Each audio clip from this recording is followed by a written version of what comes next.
All right, welcome everybody to the 2025 season of Garden Hour. My name is Amanda Bachmann. I'm the SDSU Extension Urban Entomology Field Specialist based here in Brookings, and I'm excited to be back with everybody for another round of cool garden facts.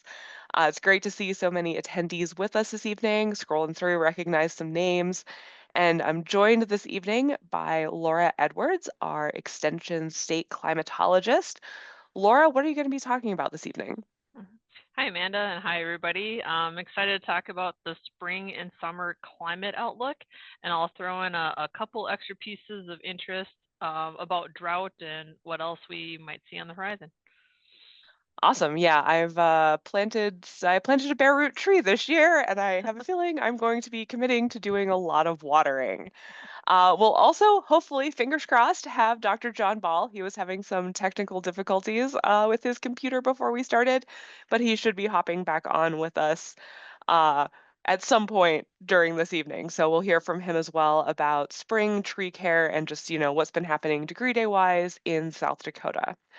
For the first one, I just want to remind everybody of some of our Zoom features.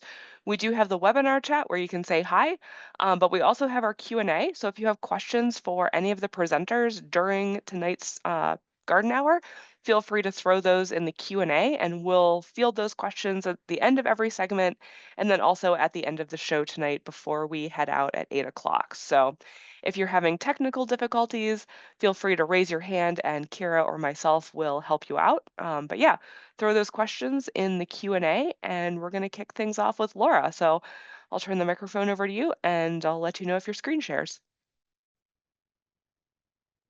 Okay, hopefully that's working right there. Looks good. So, all right. Well, thanks, Amanda, and I'm excited to be at this first kickoff garden hour here for the season. Usually I share kind of pictures from home from my garden, and I'm so far behind. I have my plants, but I haven't put anything in the ground yet, so I'm a little bit behind. I don't have any fun pictures to share as far as garden pictures here, but I'm planning some really cool stuff. So I did want to share, though, a cool photo I took last week in Aberdeen. We had a real phenomenal double rainbow last week, one night around 7-ish at night. This is looking um, over the airport at Aberdeen. That's one of the fire stations there. And this is the time of year where we can just see some beautiful skies and storms and all that kind of thing. Certainly a reminder to be weather aware. During severe weather season, we haven't seen too much yet, but we have seen some severe thunderstorms. We have seen a tornado, a couple tornadoes. So certainly check your weather radio. Make sure you have at least two ways to get notified, whether it's a cell phone and TV, weather radio, something like that, whenever you're out and about in the garden or out on the farm or wherever you may be. But some really beautiful skies recently. So looking at just since this is the first webinar of the season, I just want to take a look back the last 30 days as we're just starting off the growing season here and starting with temperature. How different from normal have we been over the last 30 days? And everything, everyone in the state has been near to above average for temperature over the last 30 days. So near zero temperature difference is that yellow color. And then as you get into the darker oranges and reds on that scale at the bottom of the screen, you can see areas that have been really much above normal over the last 30 days by 4 or 5 degrees, which really is a lot when you're looking over, a month's time. So certainly a nice warm start to the season. I'm not showing soil temperatures today, but we have already seen soil temperatures this morning and yesterday up into the 60-degree range, 60 plus. So certainly warm enough to germinate your summer crops. And I know a lot field activity has been going on as far as farming goes as well. So a lot of things are going to be growing here real soon. with those warm soil temperatures, not just the warm air temperatures. I've had a couple of questions lately asking about what's our typical last frost date in spring, and I like to share this map. We do have it online. Oh, I don't think I put the website there, but it's at the South Dakota Mesonet website under Climatologist. There's a tab there, and that's where the frost and freeze date and where these maps can be found. So I just took the one that's the typical last date for 32-degree minimum temperature. So, looking at today's May 6th, we're right in that window of time, typically around this week or maybe just a little bit later for most of us is the typical last frost date. I know that up here in the northeastern part of the state, we got down to the 30s, well, late Friday, early Saturday morning. But now temperatures look to be pretty warm over the next week. So, I've had a couple people ask me, is it time to plant? And I say, I think it's a pretty good time right now where we see generally warmer temperatures favored here for the next couple of weeks. So I cannot guarantee we're 100% out of frost range, but we're kind of over the hump at this point, or we're getting over the hump here in the next week or two. Looking at the precipitation or rainfall side of things over the last 30 days, we've seen some really nice gains in soil moisture due to rainfall. You can see this here. We do have some areas in the eastern part of the state in those oranges and reds, and down in the southwest, along the south actually, in the southwest, that are still lagging behind average for the last month or so. But northwest, some areas in the central part of the state have had some really good moisture. Some of those areas had like one really good storm, was that 2 Sundays ago, with 2 to 4 inches of rain in one night. But some of those areas have had a couple events that have brought some good rain to it. So we're seeing some improvement really almost everywhere across the state in recent rainfall and those gains in soil moisture.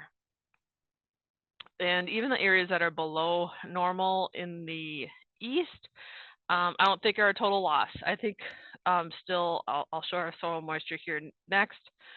I think we're in pretty good shape right now. And as you've been digging, you may have noticed shallow soils doing okay in the central and east. We do see that rapid drying as we're now having some warmer temperatures, some breezier conditions. So the shallow soils, topsoil may be drying out a little bit faster where you are, depending where you're at. But we saw not too much runoff from some of these events, except for the really heavy thunderstorm events. So the scale is at the bottom. So the darker the blue, the wetter it is. This is our poker chip map, showing different each of the soil sensors at each of our weather station sites, and they're not evenly spaced in reality, but they're from 4 inches down to 40 inches. And so you can kind of get idea, like the shallower soils might be different than the deeper soils, for example. The yellows, oranges are a little bit drier. So you start to see, I'm looking here in the north central part of the state, a couple of these shallower layers are drying out pretty fast, while the deeper layers are still doing okay on moisture. But a lot of blues out in the central and east, and some isolated areas out here in Harding, Perkins County as well, have had some really good rainfall recently. So to piggyback off of that, looking at a snapshot of drought, this is the drought monitor map from last week. I wouldn't be surprised if they make some changes again this week, given some rainfall numbers. I just saw overnight from yesterday to today out in the northwestern part of the state. But really we've been improving in general over the last, let's say, 5 weeks or so in a lot of the state. So the yellow areas are what we would say abnormally dry, not necessarily in drought per se, but we're kind of lingering dry. The tan and orange and red areas are all indicating some level of drought. With the tan, what we call moderate drought, and then up to the red, which would be extreme drought down in the southwest, which has been holding on really since last summer. That's been there for quite some time. This is just showing, as I've kind of hinted at a few times here, with recent rainfall over the last basically 6 weeks, since about mid-March or so, mid-late March, including that snow event right at the end of March or early April. I know up here, I think it was April 2nd, where we saw that big snowfall of about 8 inches or so, 8 to 10 inches, including all that moisture. Every drop counts there. So we've seen some improvements, from 1 to 2 categories improvement on the drought monitor. That's those green colors. One tiny sliver of worsening area out in the southern Black Hills, but in general, things are kind of holding or getting a little bit better. As the rainfall in the spring season, again, often soaks right into the soil. We improve our soil, gain soil moisture, are able to hold that for the growing season. And that rainfall, is really much more effective this time of year, before or right when things are just starting to grow. So there's not a lot of demand for the water just yet. And it gets things off to a good start. All right, so just looking out in the future, looking at 6 to 10 days out, I kind of already indicated this. I should kind of backtrack here. Looking at the rest of this week, we see really warmer temperatures than average. Our average highs this time of year are like mid to upper 60s, something like that, like say 66 to 68 over most areas for the average high around this time of year. Maybe a little bit warmer. So we're going to be something like 10 to 15 degrees warmer than average for by the end of the week. I saw peer forecasts, I think Sunday, forecast for 93 is a high temperature. That's really a lot higher than typical for this time of year. And so you see that indicated on the left-hand side about 6 to 10 days out from now. Very high likelihood of warmer than average temperatures over our part of the country there from Sunday, Mother's Day, into early next week. So again, I think this is a great time to get your plants out, get your seeds in the ground outside, and take advantage of the warmer, drier conditions before Mother Nature brings some more rain to us. As we look out 6 to 10 days, again, on the precipitation or rainfall side on the right, slightly higher chances of some increased precipitation there in the northwest, kind of that slant going across the state there, including the northwestern part of the state, northern part of the state. Again, not super high confidence there, but it's hinting at a pattern change that we're going to see here when you look at 1 to 2 weeks out. And this is the 1 to 2 week time period, or 8 to 14 days. You see a very strong temperature gradient on the left from west to east. And so we're kind of caught in the middle, depending where you're at. The eastern side of the state, more likely to see warmer temperatures there in the 3rd week of May now. And on the right, you see rainfall, and we see more chances for precipitation again in that 3rd week of May, so a week and a half to 2 weeks out. So again, I think perfect timing if you get your gardens going.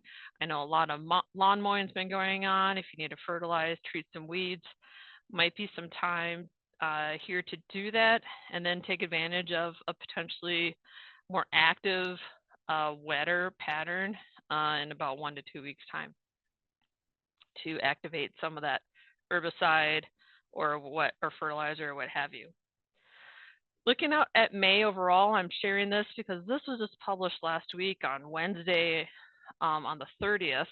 And so again, they had the knowledge of really kind of the first 2 weeks of May and what that would look like. So you see that above average temperature kind of centered over our area on the left.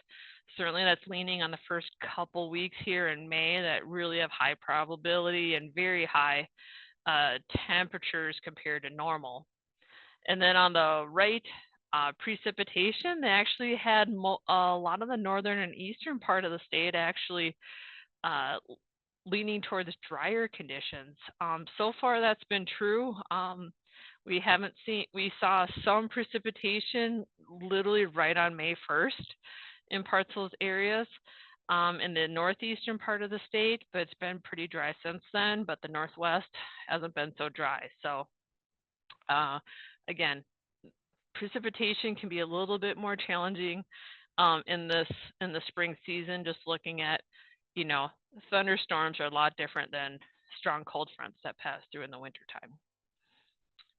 And then the last thing I have to share with you is looking at the summer season. And this is kind of the message I've been sending to folks in lawns, gardens, farms, almost every interview I do, thinking about resurgence of drought in the summer season. So this is looking at June through August, that 3-month period, right in the heart of the summer.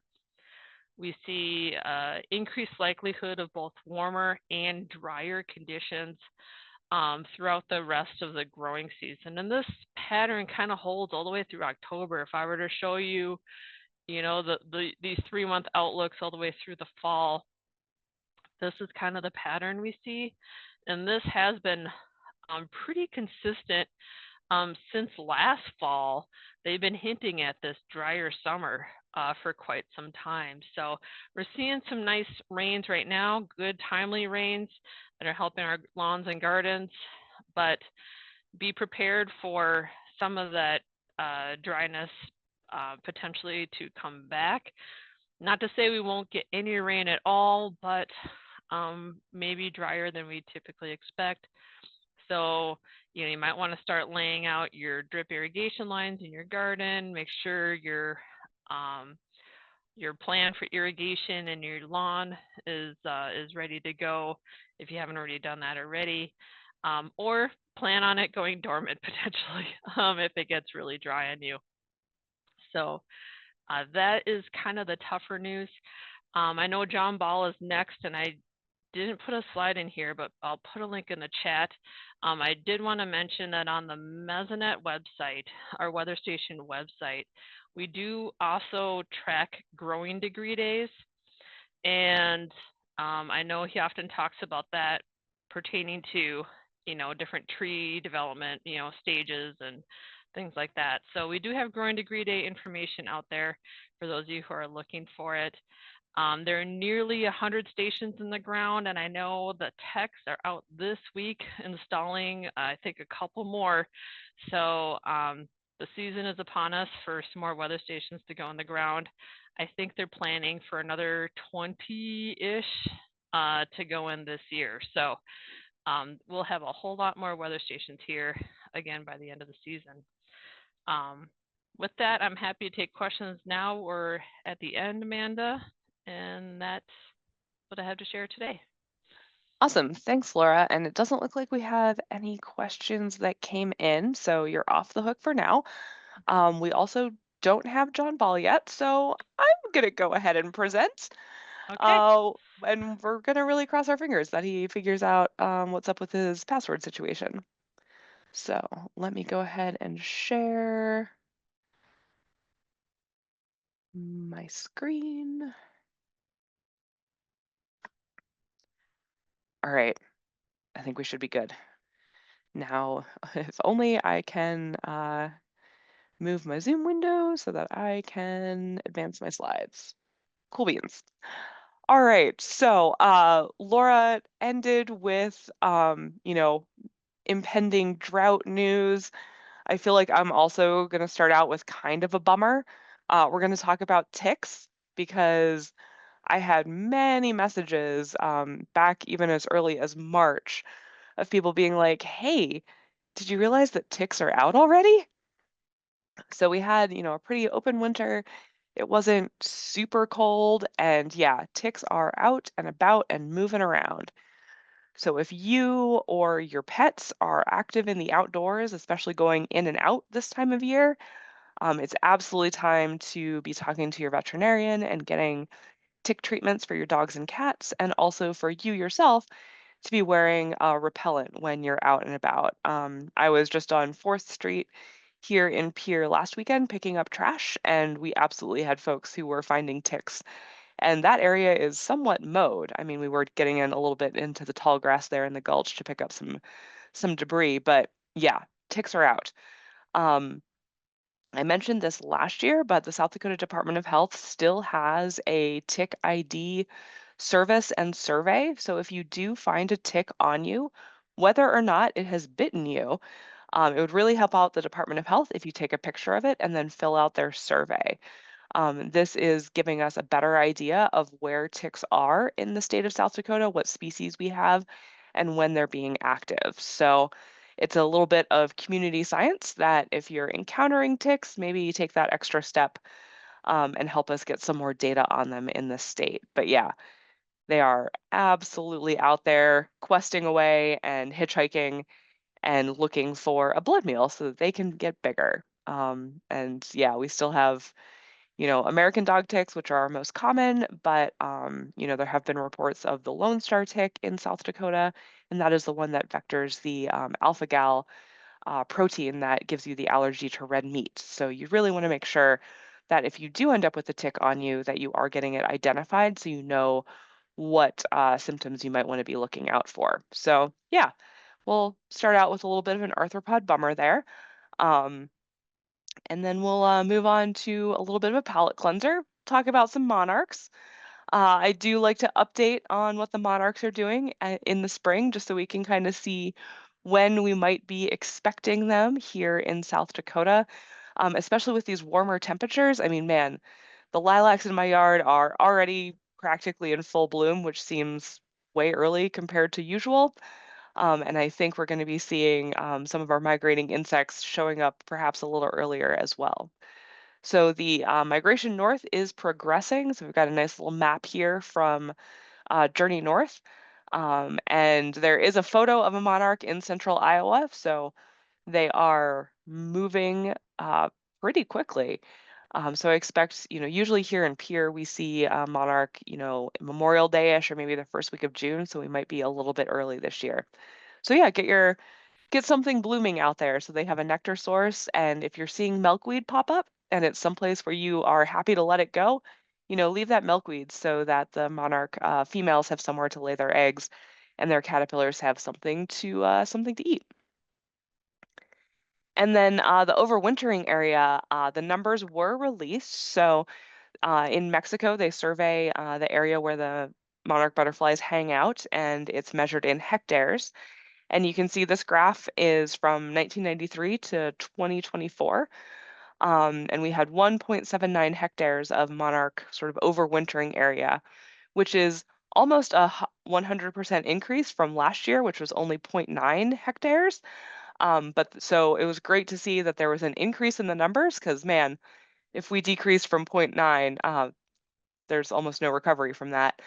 But that increase is still well below the historical highs from the mid 90s. So some good news on the overwintering area, but we want to sort of be providing those floral resources as well as the egg laying and caterpillar resources for monarchs so that they can maybe have another banner year in 2026.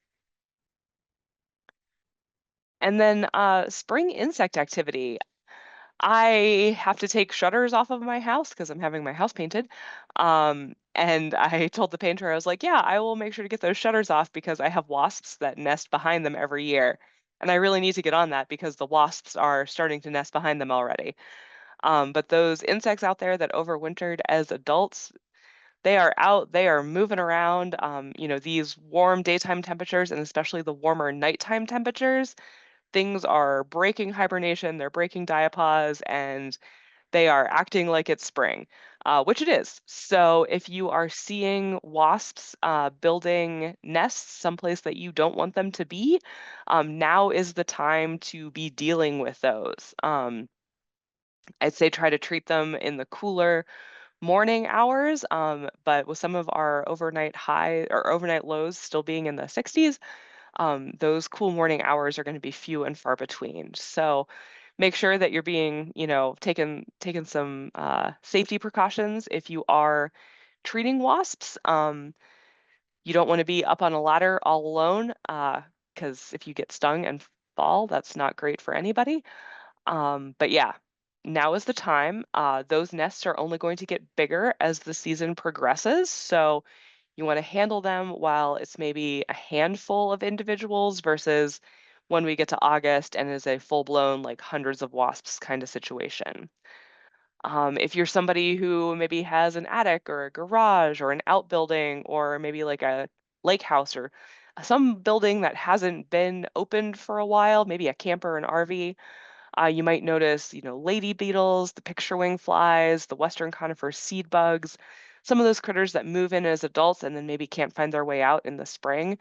If you see any of those insects and they're dead, just sweep them up, vacuum them up. Nothing that you need to really do about them because they're not feeding or reproducing indoors.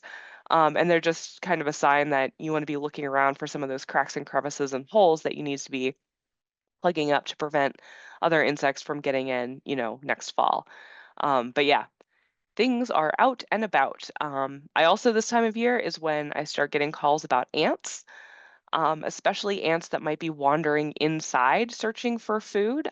So if you do have ants that are coming indoors, my tip is to follow them. So before you squish them, ask them some questions.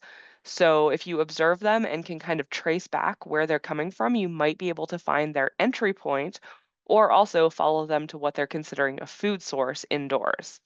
Indoor ants are absolutely treatable, especially the little guys. If it's carpenter ants, that's a whole other presentation that we can talk about later. But some of the various like sugar or thief or grease ants that are maybe moving indoors, imminently treatable, not a big deal, but it does help to sort of interrogate them before you squish them. Ants that are outside, I'm going to advise you to leave them alone. The more you disturb ants that are outside, the more their colony is going to divide and move around to other places in your lawn or garden. So try to be chill with the ants. They are a social insect, so odds are good that they are going to win. There's many more of them than there are of you. But again, if you're finding them indoors, that's absolutely something that we can manage.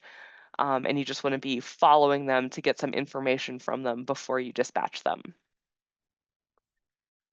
And I was thinking that I was going to be like, wrapping up after 2 long presentations. So I didn't throw a ton of insect stuff in for this first one, but I did want to share some upcoming events with folks. We do have our Backyard Natural Resources webinar series. We kicked off with the first episode today at 12:30, so that'll be recorded on YouTube if you weren't able to join us.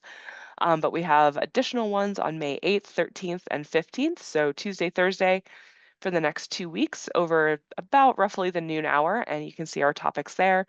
Um, Laura is going to be back with us end of next week, and then also Robin Butterbaugh is going to be talking about rainwater harvesting and water conservation on Thursday. So based on what Laura said tonight, that might be one worth checking out if you're able to join us.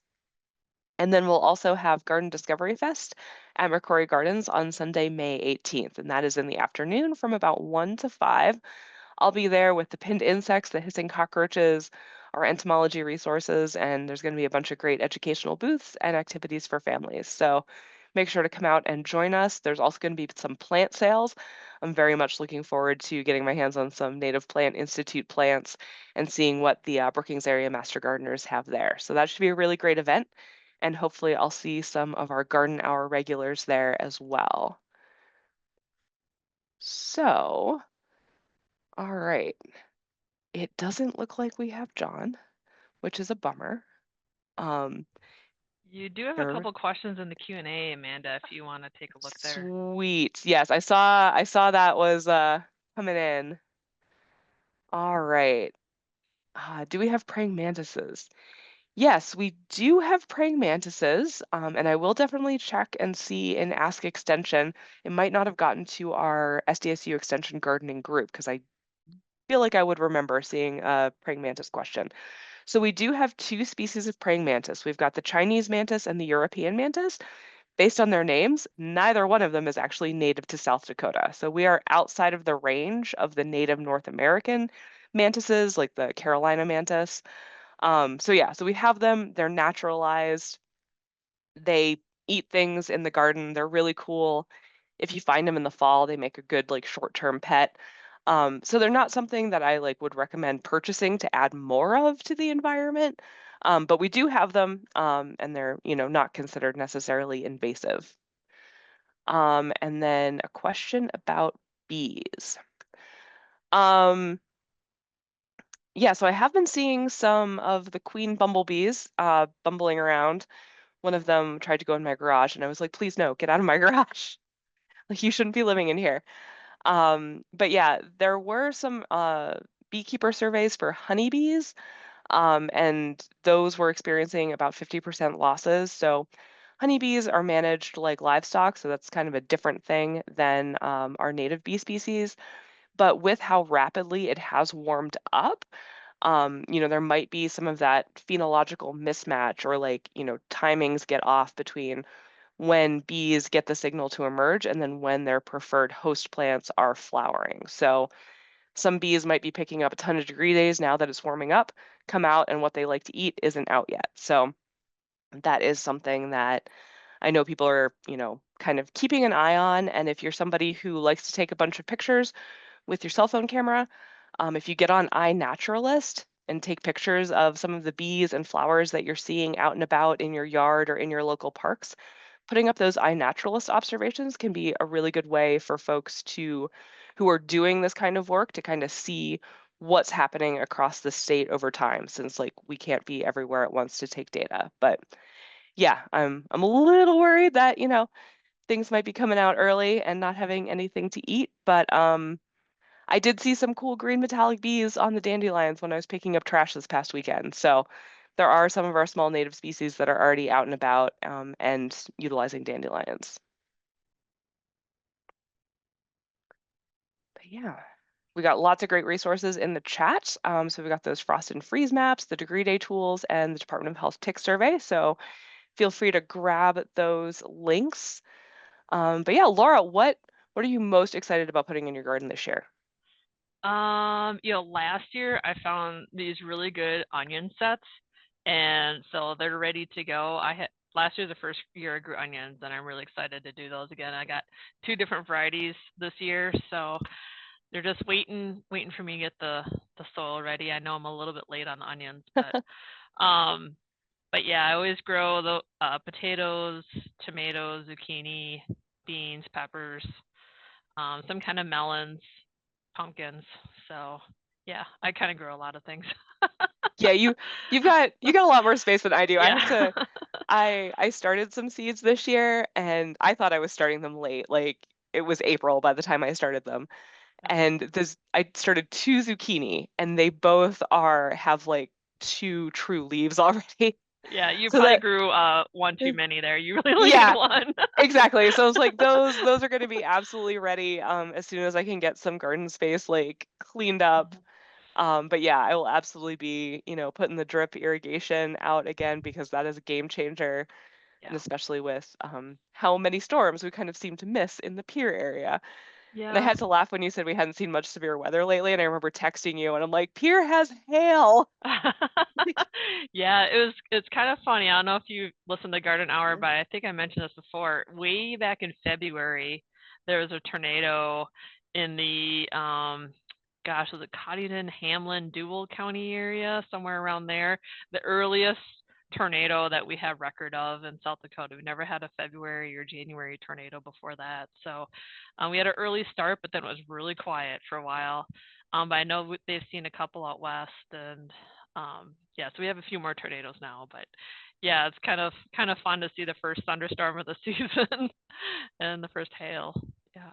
Yeah, and it's like, well, I don't have garden plants out yet, so like that's Yeah. fine. But I made sure to get my rain gauge out so I could see, how much moisture we're getting, so Yeah. I can, plan accordingly on some of my tree watering.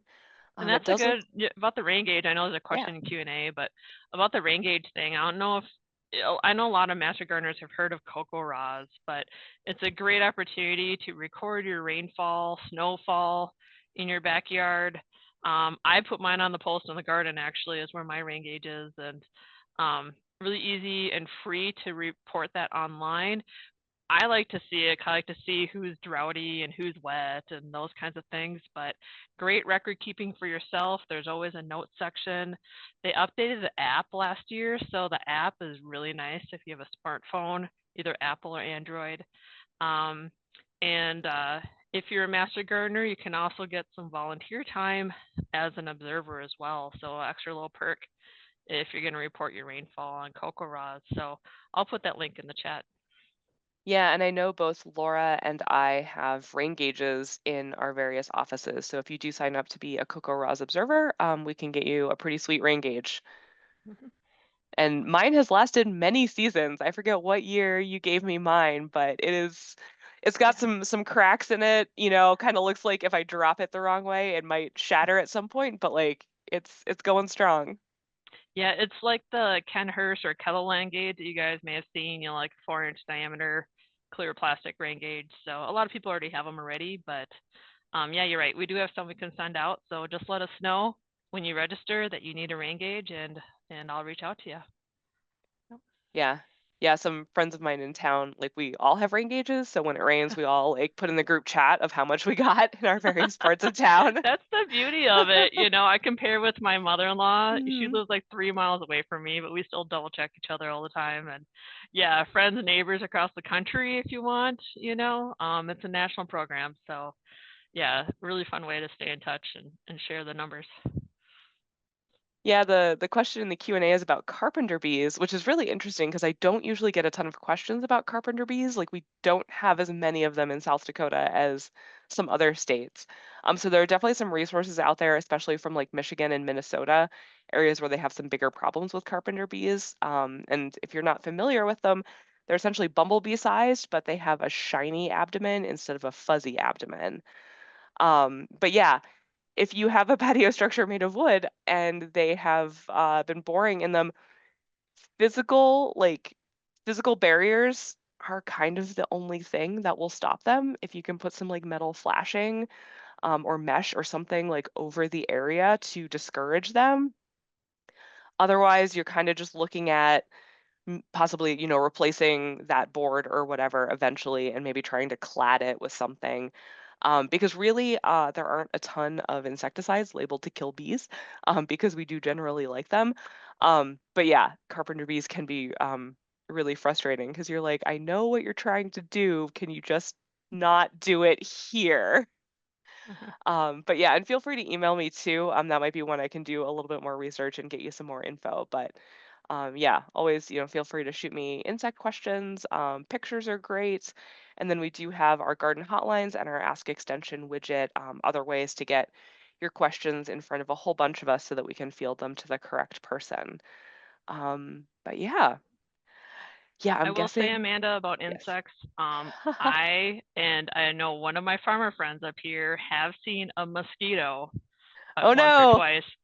So, it's going to be that time before we know it. Um, as I know you always recommend, use your personal protection against mosquitoes, especially when we get later in the season into more of the West Nile virus season. Um, it seems kind of backwards to think about it, but when we have drought years with more consolidated, shallower water bodies, that's when we tend to have more West Nile virus cases in drought years, as backwards as that sounds. So certainly something to be aware of all the time, but the early season ones, am I right? Are they more the nuisance type? Is that right? Yeah, we usually don't see the West Nile vectors really kicking off until about June. But yeah, so we're Mhm. gonna have like mosquito season will be rapidly upon us. I'm kind of surprised I haven't gotten calls about black flies yet. Usually that's kind of our first what is biting me and why won't it stop thing. And those are only active for about a 2-week period, so that's usually a nice short thing. And they really are only dissuaded by long sleeves.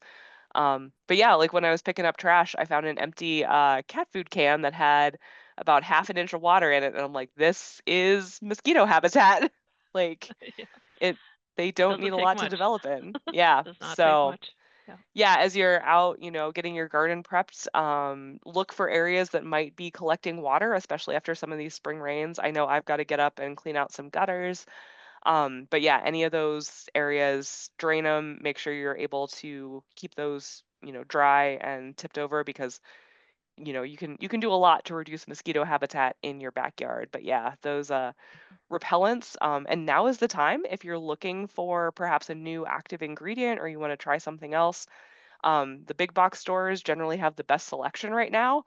Um, I like to go save big money and check out what the camping section has and see if there's new formulations or other active ingredients that I haven't tried yet. So, yeah, now's the time to stock up on those. And usually a bottle will last you the whole season, Mhm.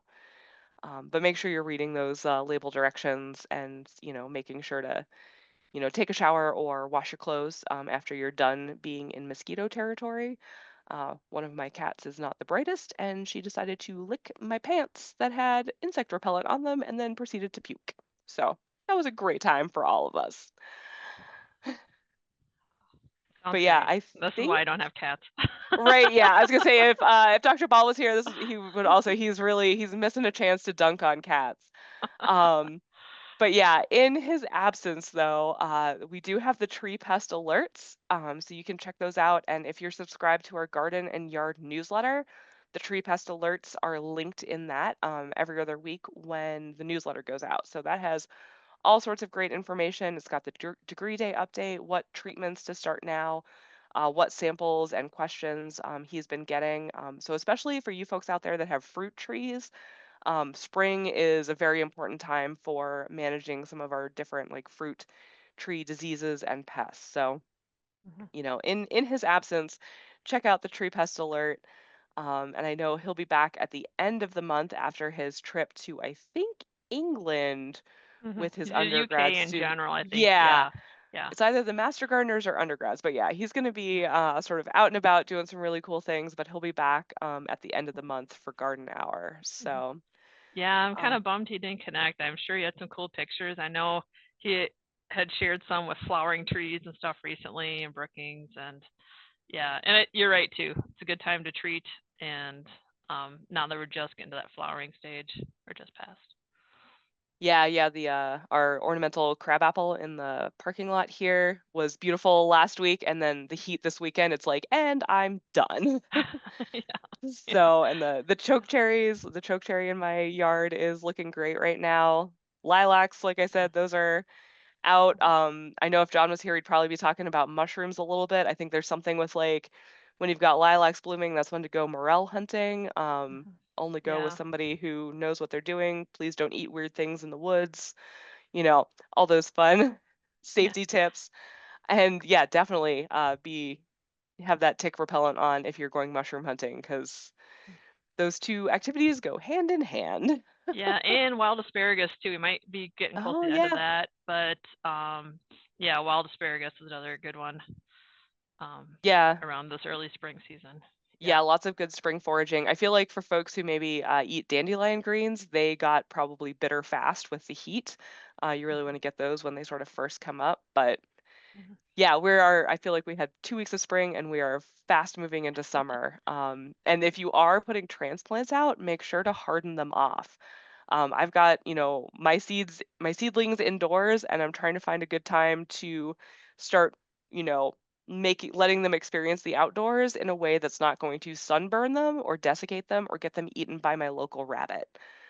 So if you do have seedlings that have not seen natural sunlight yet, you want to, put them out in the shade first, maybe for just a couple hours. Keep an eye on them, make sure they're, well watered.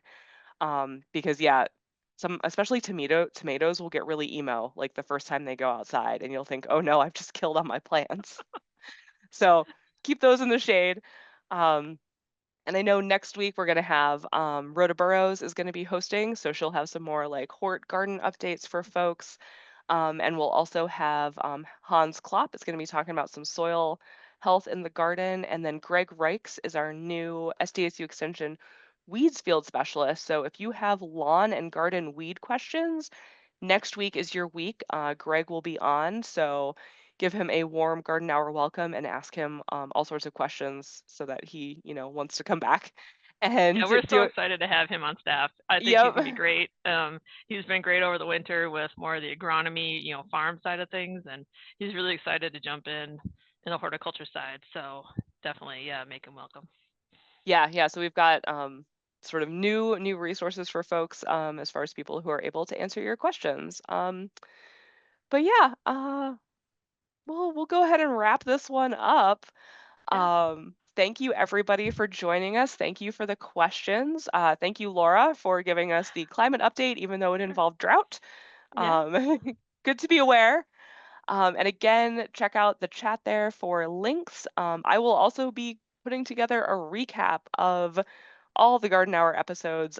So when you check out the recording on YouTube, you can also check out the SDSU Extension website, and there will be a written recap with highlights of what we covered every week on Garden Hour for the whole year, for the whole summer, even on weeks that I'm not on. So I'm going to be listening to everybody, probably on double time.